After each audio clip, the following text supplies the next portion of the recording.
Praise the Lord, everyone. Praise the Lord. Praise the Lord. So this morning for our Sunday school lesson, we're lesson 12. We're still about a week behind, but we're catching up.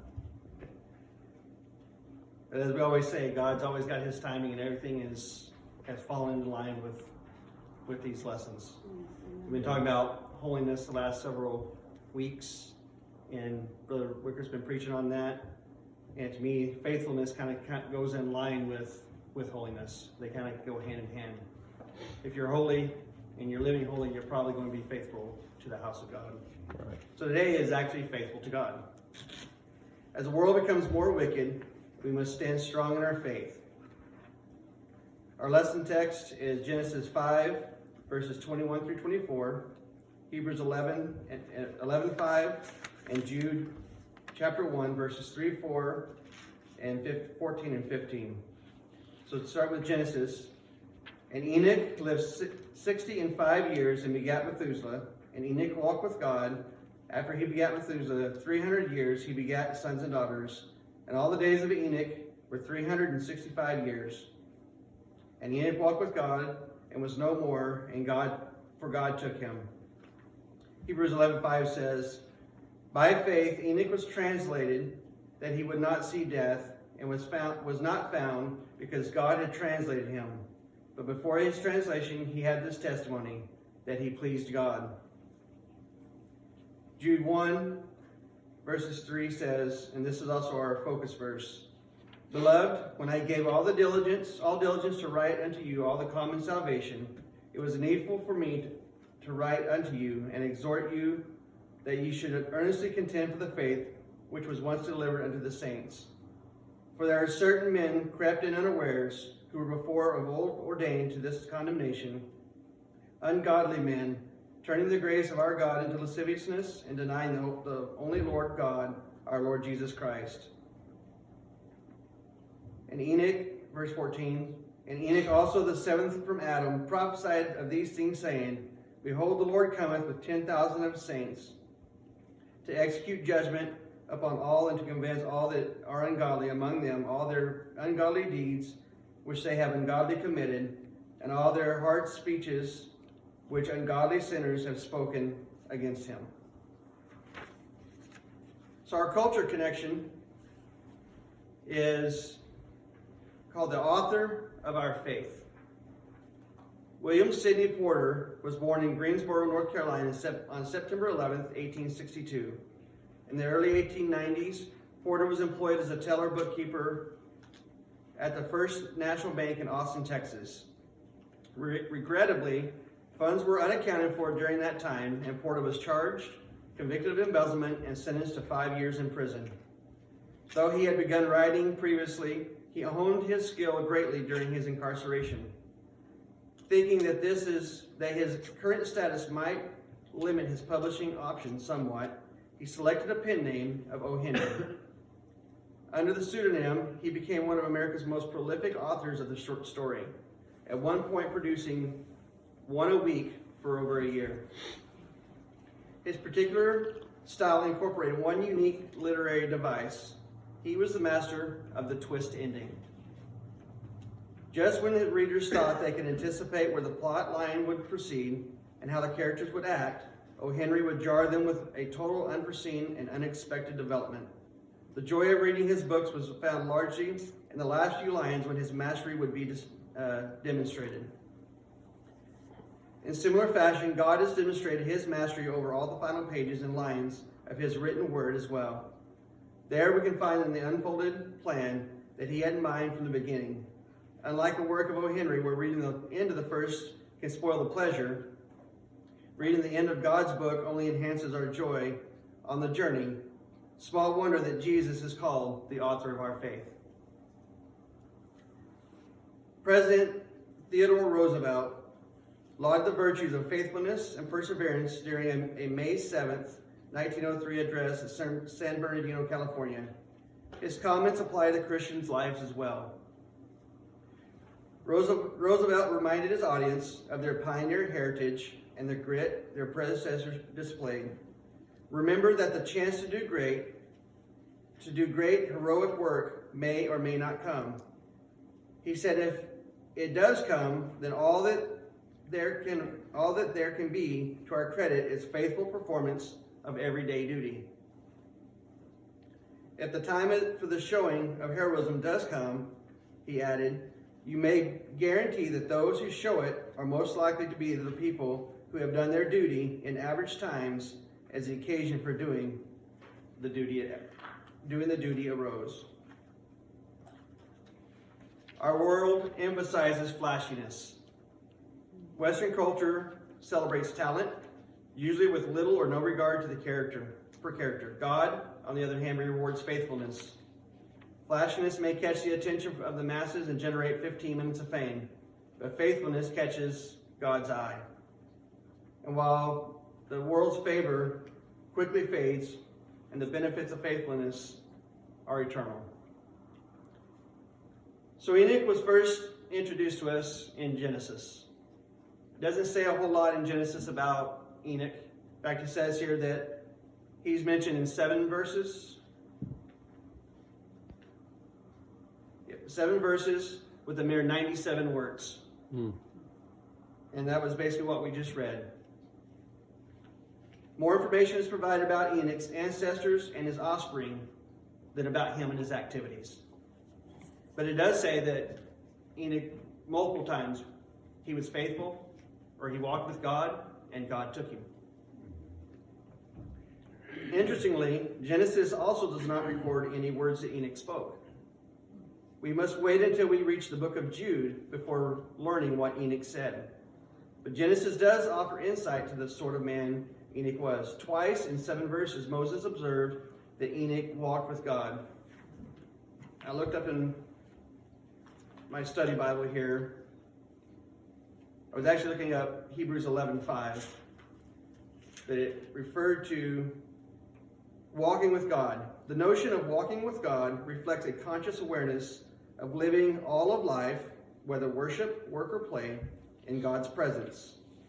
No dichotomy actually exists between the sacred and the secular, for all of this life is sacred unto God. Even the Hebrew word translated work encompasses the idea of worship. You know, when we hear that walking with God a lot, but when you start thinking about words, and you hear words all the time, and another one that I looked up recently that's a little off subject was complacency. And we hear the word complacency a lot, especially in the workplace. I know in the oil field I heard it thousands of times. I still hear it to this day, but when you look it up, it actually means selfishness. And I was like, that doesn't make any sense. Because you always thought that it means that you're not paying attention, or you're not. It's complete opposite of what everything I had thought the word complacency was. So, you know, when I saw this and seeing walking with God is work. It's not just, you're just going to take God's hand and walk with him. It takes work to actually go through your life. And we all know sometimes work can be easy, and sometimes it can be really hard. And walking with God is the same way. Sometimes we're on the mountaintop, and then sometimes we're down in the valley, and it seems like the valley's never going to end, and we're struggling. I know, Brother Simeon, you're kind of in a valley right now at work, in your physical work, but God's got you, and he's going to carry you through that. He's going to make things work for you, and he's going to bring you up. But that's part of you walking with God every day, that he's going to bring you through that.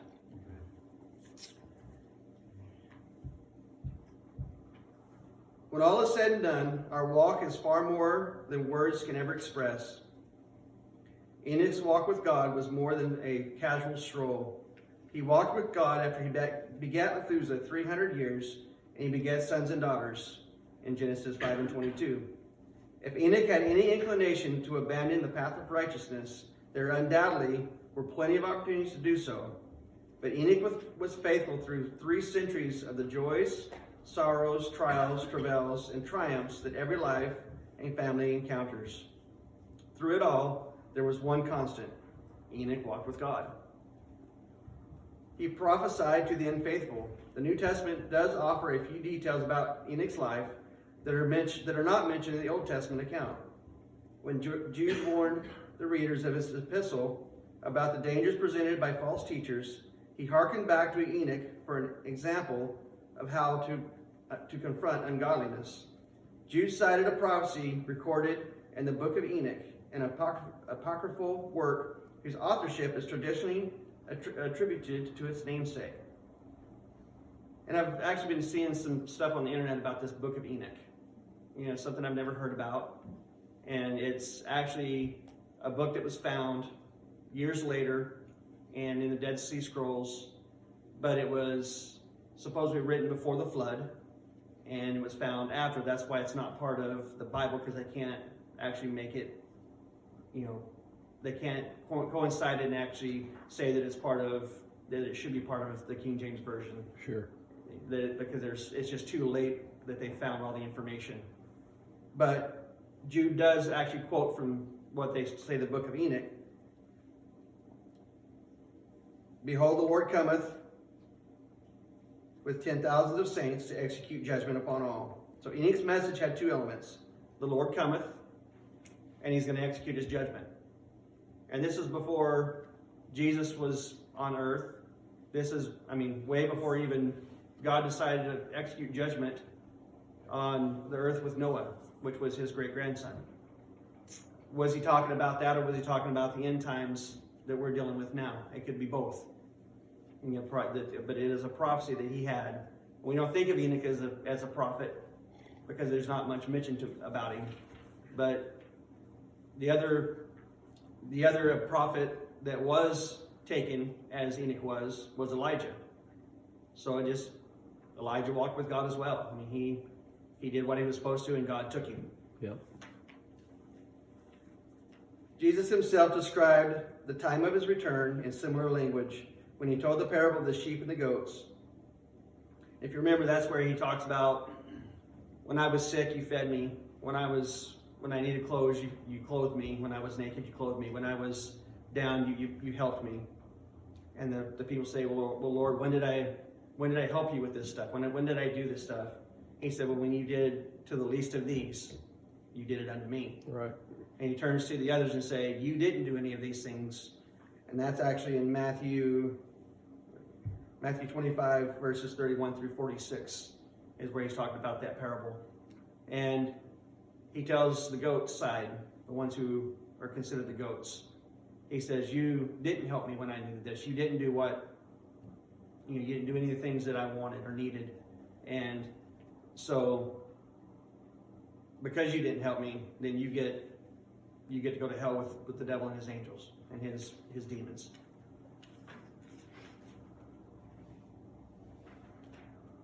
When the Son of Man shall come in his glory, and all the holy angels with him, which is verse 31, Jesus explained he would sit on a throne, proclaiming rewards to those who had been faithful and pronouncing eternal punishment on those who had not. Enoch lived many years before Jesus walked on the earth, but the Old Testament patriarch clearly was attuned to the tenor of the end times. Like Paul, he understood the preaching of Christ's return is welcome news to those who believe and faithfully walk with God, as in 1 Thessalonians 4:18. But as Enoch alluded, these are frightening words for unbelievers. For them, Christ's return will mark the beginning of their ultimate judgment. It will be a time of such terror that the wicked will beg the rocks to fall and crush them, so they do not have to face the wrath of the Lamb. Revelation 6:16. Nearly 2,000 years have passed since Jude wrote his epistle, and much more time has elapsed since Enoch prophesied. But the contemporary church's mission remains identical to theirs. We're also called to preach the soon return of Christ and his impending judgment on an unbelieving world. So our first question is, how should the knowledge of Christ's return and coming judgment affect our daily lives?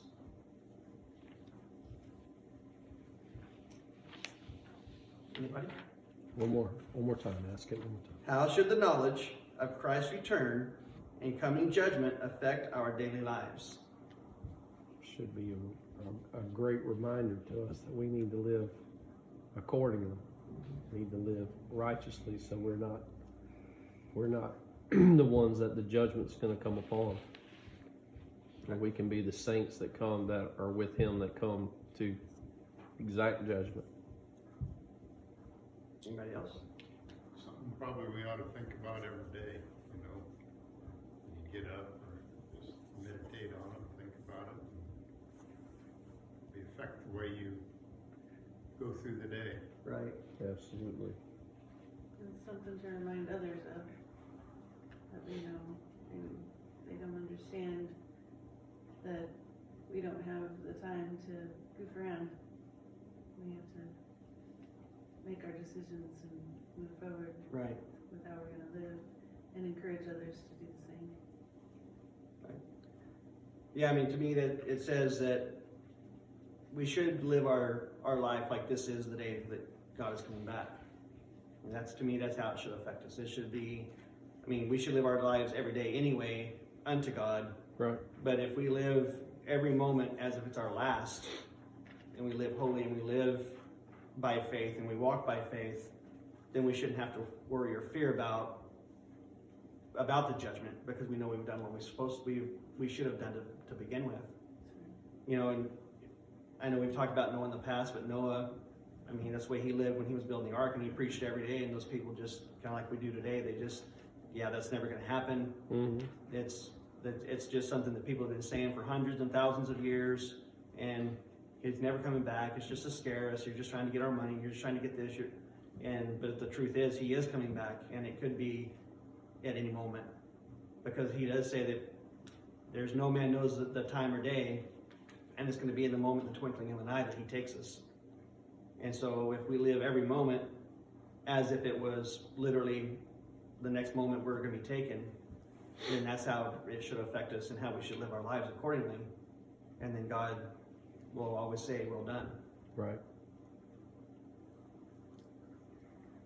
Jude urged his readers, both ancient and modern, to earnestly contend for the faith which was once delivered to the saints. Simon Kistemaker, author of the New Testament commentary on this epistle, explains, the New Testament concept to contend is familiar to Jude's readers, and belief it means to exert oneself without distraction to attain a goal. Kistemaker adds that for Jude, the goal was to spread the gospel and defeat heresy. Jude introduced Enoch to his readers as someone who had successfully faced challenges. Enoch had not been afraid to verbally confront deception with truth. You know, I was listening, there's a group I found, it's First Pentecostal Church of Little Rock.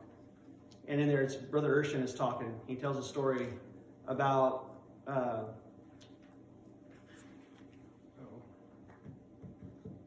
just went blank. He was Haywood, Brother G.T. Haywood.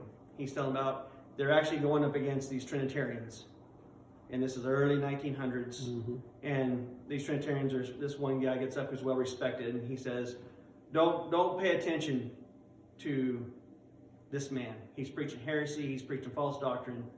It's just a bunch of Haywood and rock." And so everybody laughs at the tongue-in-cheek joke that he makes about it. And they turn to Brother Haywood and they say they're waiting for some remark back. And he just says, you know, if you could only knew Jesus the way that I know him. And he sang a little song. If you only knew that he was the wonderful counselor, that he's the lily of the valley, Mm-hmm. that he's everything, if you just only knew. And that was his whole remark. He didn't try to debate him. He didn't try to go through and do other things that we as humans want to defend ourselves. But if we just defend what they're teaching with truth, then all comes out the way it's supposed to in the end.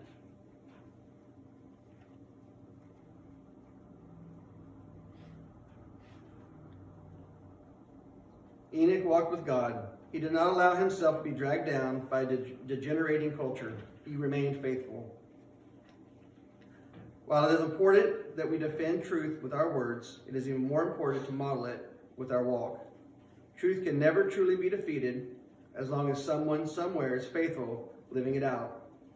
The Battle Hymn of the Republic, a popular 19th century patriotic song written by Julia Ward Howe, declares in a verse that his truth is marching on. Truth does indeed march on, wearing the boots of faithful men and women who proclaim in everyday actions. So our next question, who do you know who successfully contended for the faith in a previous generation and has influenced you to do so in the present?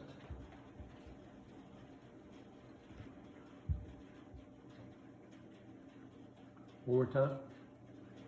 Who do you know who successfully contended for the faith in a previous generation and has influenced you to do so in the present?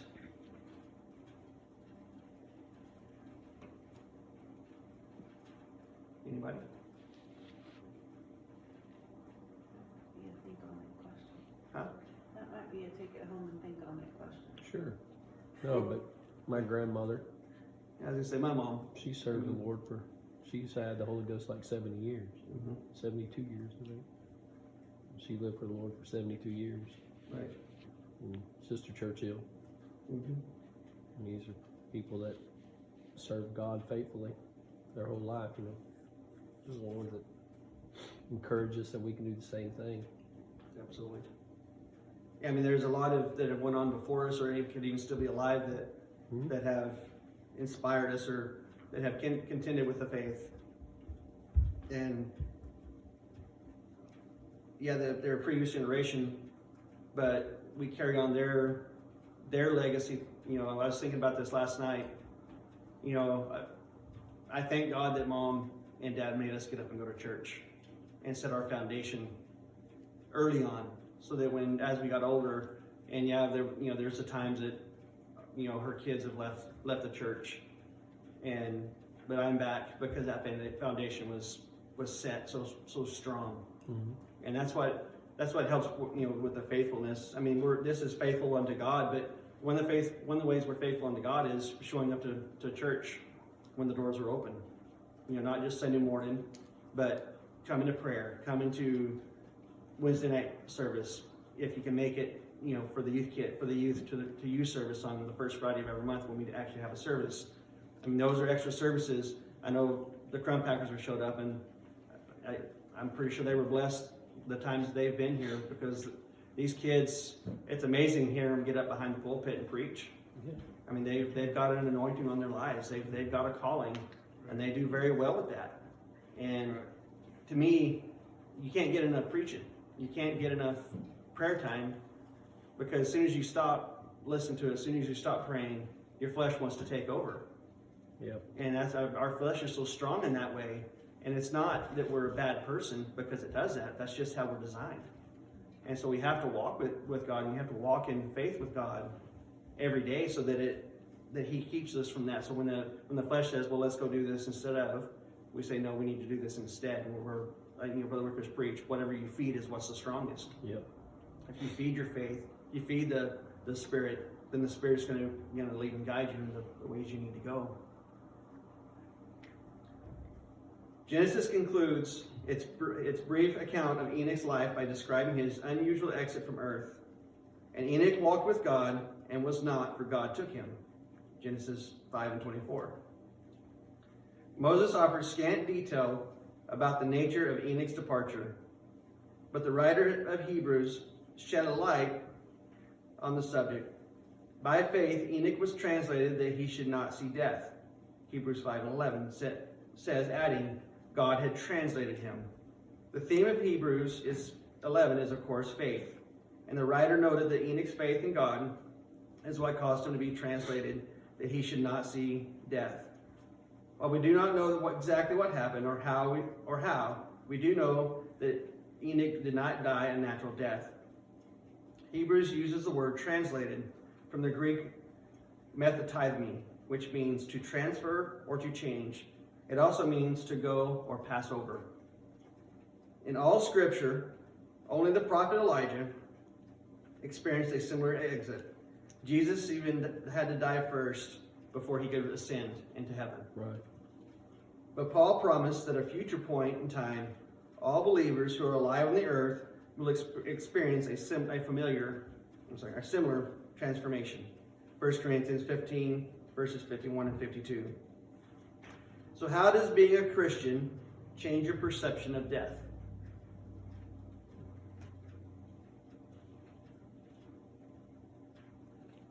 How does your being a Christian change your perception of death? Well,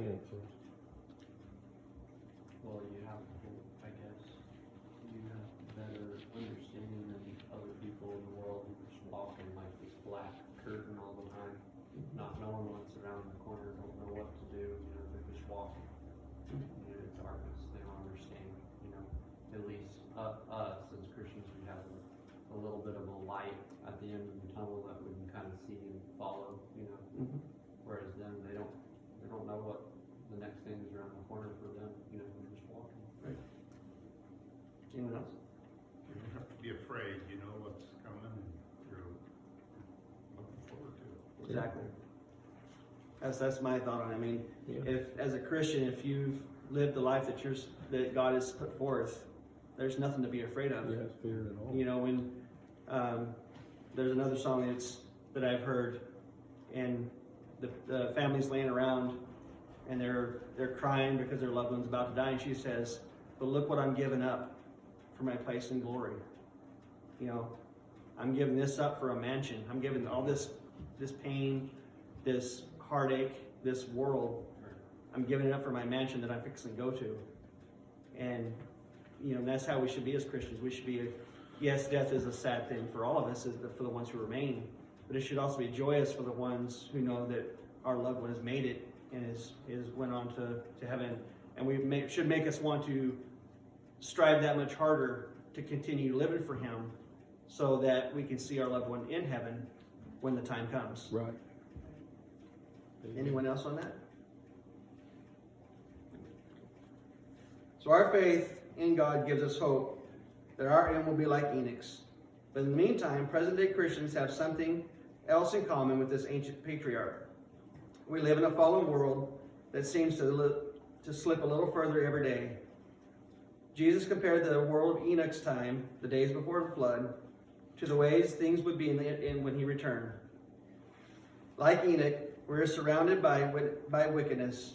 God's people feel His impending judgment looming over the horizon. The believers in Corinth also lived in a wicked culture, so the Apostle Paul encouraged them to watch, stand fast in faith, be brave, and be strong. 1 Corinthians 16:13 in the New King James Version. Enoch did not have the benefit of Paul's encouragement, but he did stand fast in faith, and so can we. Enoch's life offers a roadmap that can help us guide to a successful end on our journey of faith. As previously mentioned, Enoch contended for the faith during his lifetime. We also recognize that Jude's exhortation to earnestly contend for the faith which was once delivered by the saints applies to us too. But how do we imitate Enoch and fulfill Jude's command? First, we can defend the faith with our words. If truth is going to be heard, it is up to us to speak it. This was the agenda of the early church. They went forth and preached everywhere. Even their enemies confessed, "You have filled Jerusalem with your doctrine." Mm-hmm. Peter urges to be ready always to give an answer to every man that asketh you a reason of the hope that is in you with meekness and fear. 1 Peter 3:15. If we are prepared, God will give us opportunities to share the message of truth with hungry hearts.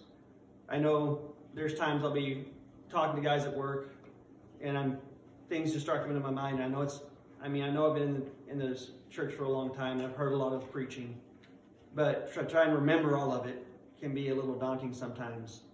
But if you just let God take over, then He starts giving you those thoughts. I know Mandy used to work for Doug Brown, and he would tell her the same thing. Just let God have it, and He'll guide your thoughts. He'll guide you to the things you need to say to somebody to witness. Right. So the biggest thing is we just don't think that we have to do it ourselves. Don't think that we have to memorize the entire Bible just so that we can be a witness. If we just let God say, all right, God, I need a little help here with something here, and he'll start putting thoughts into your head. And you'll be like, where'd that come from? Yeah, you'd be surprised. It's really amazing how he does that for us. Yeah. Sometimes it may feel that truth is a disadvantage, especially when we consider the resources available to those who spread falsehood. But we must remember, God is backing us up. We have the power of the Holy Ghost, Acts 1 and 8, the gifts of the Spirit, 1 Corinthians 12, 14, and miraculous signs and wonders at our disposal, Mark 16, verses 15 through 20. Truth always has prevailed, and it always will. Even when its preachers have been imprisoned and executed, the message of truth has slipped past the bars and continued changing lives. Preaching the truth is important, but nothing speaks louder than our lives. And that's more true than anything. We can stand there and we can talk and we can preach the word, but if we don't go out and live it, if we don't actually live what we preach, if we don't live what we teach, then people are going to call us hypocrites. Yeah. Our lives show people more than anything, even if they don't know us. They show more to the world just by us living a holy life and a separated life than anything. I was talking to Mom yesterday on the phone, and they got a different pastor. He's actually the original pastor who started that church 40 years ago. Because Brother Stevens has stepped down, their old pastor, and the new pastor is 79. And he's already making contacts with older saints that were in the church that have backslid. And Mom says she went to the school to pick up her great-grandkids. And there was a guy standing there had a shirt on that said apostolic. And she's like, where'd you get that shirt? It was a doorway for her to start a conversation. He said, I used to be a youth pastor. But the things that were coming across the pulpit, I really got disgruntled with, so I backslid. And she's like, well, Brother Maxwell's back. And he goes, well, Brother Maxwell actually baptized my grandma when he opened that church. Wow. And Brother Maxwell, the current pastor, remembers him and all of this. He knows, she said his mind is sharp. Sharp as a tack at almost 80 years old. And he's just, he knows everybody. Everybody's so glad that he's back. The guy has a little 5-year-old boy so that the kids will start coming back in the church. Clyde is fixing to see a revival. Cool. And it's amazing. Mom is so excited listening to her on the phone. She was just, her whole demeanor has changed. I mean, before she was, they were going through a big trial down there. I mean, they were in the valley. And she is so excited, and her and one of the other ladies in the church on the phone, they're going to church expecting now. They're going to church knowing they're going to get something from God. Right. And she said, I went to Sunday school or to the church to prepare my room. They have no kids in the church. There's 4 saints. That's it. There's 4 saints in the church, and they're all my mom's age or around my mom's age. And so they had no kids, but she went to her Sunday school church ready, just in case. She said, because God's fixing to bring people in. Yeah. God is fixing to revive this church. And Brother Maxwell has said, once we get this church back up and running, he says, what if a younger pastor wants to come in? He said, I would gladly step down and let him have it. He said, I don't have to keep this until I retire. He's just there as an interim pastor until they find the right pastor for them. And God's going to send the right pastor. So, and to me, that's walking with God in faith. Amen. Going and getting your Sunday school ready when there's no kids. And it's just amazing listening to her and just knowing what God's fixing to do in these end times. And not with just their church, but we're doing the same thing in this church.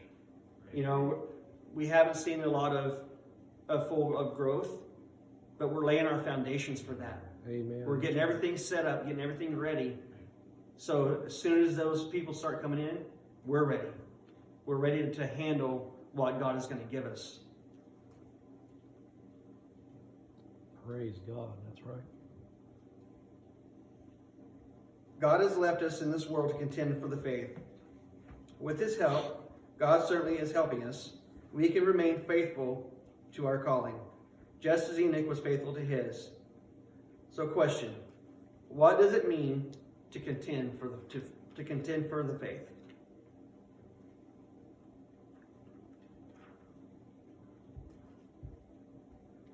Anyone?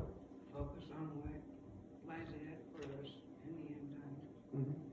in our hope of when he does come. Absolutely. Anyone else? Hold on to know hold on to what you know is true, Mm-hmm. and don't be afraid to tell people what is true, whether it's contrary to what other people believe. You have to contend for it. It means you have to strive. You have to be strong and hold on to. Don't let back. Don't compromise. Right. But be strong throughout your faith. Anyone else? Okay. Yeah, for me, it means to fight for it. Yeah. You know, don't be afraid to, when people come up against you against your faith, you know, be willing to defend your faith. I mean, you look through the whole Bible and God picks fighters. You know, we're all sitting in here because God has picked us. You know, He's handpicked each and every person in this place. We're not here by accident. You know, we're all fighters in our own right. And some of us may not think so, but you wouldn't be here otherwise. You know, even some of the most meek people that you can imagine, when you get them angry, you better watch out. I remember even for my mom, and she was, you all know my mom, she's a very sweet lady. She's very meek. But when you got her angry about her kids or about whatever, she was a caged cat. She'd come unglued on you. There was a few times she got, you know, I was the wrath end of that, getting spankings and stuff that I'd done wrong. So I'm speaking firsthand, but she's a fighter. I mean, even after Dad got killed and she continued walking, I mean, that was a perfect time for her to say, you know what, God doesn't love us, well, I'm just going to leave the church. But she didn't. She said, you know what, God's got a plan. I'm going to stick with this. Amen. And I'm going to see my husband in heaven one more time. And she's done that. Awesome. We must seek to please God. Hebrews 11:5 offers perhaps the greatest commendation of Enoch's life. There we go. And explaining why Enoch was translated, the author of Hebrews said he had his testimony that pleased God. We've been talking a lot about that, holding on to your testimony. Letting your testimony, you know, don't let your testimony be degraded. Don't let it be tainted by any reason. And even right here, I mean, once again, his testimony is why he pleased God. Right. As previously mentioned, the Bible does not give us many details regarding Enoch's life. There is no indication that he gave an astronomical offering, preached prestigious conferences, or founded an educational institution. There is no record that he built hospitals or orphanages, or dug wells in rural villages or another continent. All that is said is that he walked with God. You know, and that gives us hope, because most of us have never done a lot of this. You know, we come to church, we witness, and we just live our lives unto God. But I will probably never preach a conference unless God tarries and that's what he wants. I may never be a missionary. I know there's families in here who, you know, your brother's a missionary, which is I don't know that it would be very difficult for me to be a missionary and go to another country that you don't know the language or the people or anything in the culture. To me, that'd be very difficult to do. If God told me to, that I would, but to not do that and still be able to make it to heaven doesn't say it means you don't have to stand behind the pulpit. You don't have to be the one preaching the word. You just have to be a minister in your own right and witness to people and just do basic outreach, and God will fulfill that and will take you. Absolutely.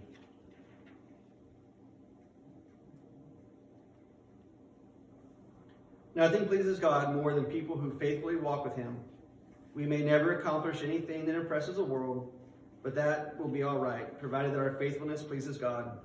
Enoch was faithful when others were not. Enoch was faithful as the world around him grew increasingly wicked. Enoch faithfully walked with God, even when judgment waited in the wings. If Enoch could walk with God under these circumstances, we can walk with God in our present age. And if we walk with God, we will have the same testimony he had. We pleased God. So for our last question, why do you think faithfulness pleases God more than talent or accomplishments? It's a good question. Anyone? Why do you think faithfulness pleases God more than talent or accomplishments? You know, when you love the Lord, you want to be faithful. You want to serve him, and you what? Be faithful. Mm-hmm. Well, for me, like faithfulness, when you're faithful and you show up and you just do God's work, Yeah. and it's in constant every day. Talent comes and goes. That's right. I mean, singers, we'll say it like with singers. Singers get up there and they sing and they do their thing, and you hear them ruining their voice, and they wind up having to have surgeries, and they can't sing anymore. Their talent's gone. But if they're faithful, they still have their faithfulness. You know, God doesn't see our talent, doesn't see us for our talents. Thank goodness, because otherwise I wouldn't be here preaching or teaching. Right. He doesn't see us for our accomplishments. He doesn't care that whether you're president of the United States or if you're just a janitor at the local school. That doesn't mean anything to him. What he's looking for is faithfulness. He's looking for you to love him, have your prayer life the way that's what he's looking for. That's why it means more to him, is because when you have your prayer life and you're reading your Bible and you're showing up to church and you're doing the things he asks you to do, that means more to him than anything. And then if you do that and he wants you to be talented, then he'll give you that talent. And to me, that's really why faithfulness is more important to him than talent or accomplishments. Absolutely. Because accomplishments and talent is a flesh thing. They can come and go too. You know, that you can have talent and you can have accomplishments in your flesh. Then you think it's you that's doing it. But with faithfulness, that is God. That's unto God. Anyone else? Well, being faithful to God allows God to be able to use you when he needs you. That's exactly right. Absolutely. That is correct. Faithfulness and consistency with God means everything. That's right. Asking any leader which quality they appreciate most in a follower. And faithfulness will probably be near the top of their list. Talented people are inconsistent and unreliable, usually ending up being replaced by someone who understands the importance of faithfulness. Author Ryan Holiday highlights how faithfulness in small matters contributed to the ascendancy of U.S. President James Garfield. This is actually a pretty interesting story as I was reading this. The book's called The Obstacle is the Way. Holiday writes that Garfield paid his way through college in 1851 by persuading the school, this is something that you wouldn't think about nowadays, persuading the school, the Western Reserve Eclectic Institute, to let him be the janitor in exchange for tuition. He did the job every day, smiling and without a hint of shame. Each morning, he'd ring the university's bell tower to start the classes. His day had already having long begun, and stomped to class with cheer and eagerness. It was not long before Garfield had been promoted to professor, and by the age of 26, he was the dean of the school. Wow. Eventually, Garfield would be elected to lead the nation. Faithful adherence to daily duties helped him take him from sweeping floors to living in the White House. As Christians, our goal is not to live in a president's mansion or a king's palace, but we are striving for a heavenly home, where we will live eternally with Enoch and the rest of the faithful saints. The good news is the goal is within the reach of anyone who is willing to be faithful. Our faithfulness is on this earth sends a message to the world around us. Our daily walk of faith is an important element of our witness. Every day that we walk with God, we are successfully contending for the faith in a wicked world. As Theodore Roosevelt said, all that there can be to our credit is the faithful performance of our everyday duty. So stand strong, even when others are not. Be faithful, It matters more than you will ever understand in this life. Good. Thank you, Brother Tim. Thank you, Jesus. I believe, brother and sister.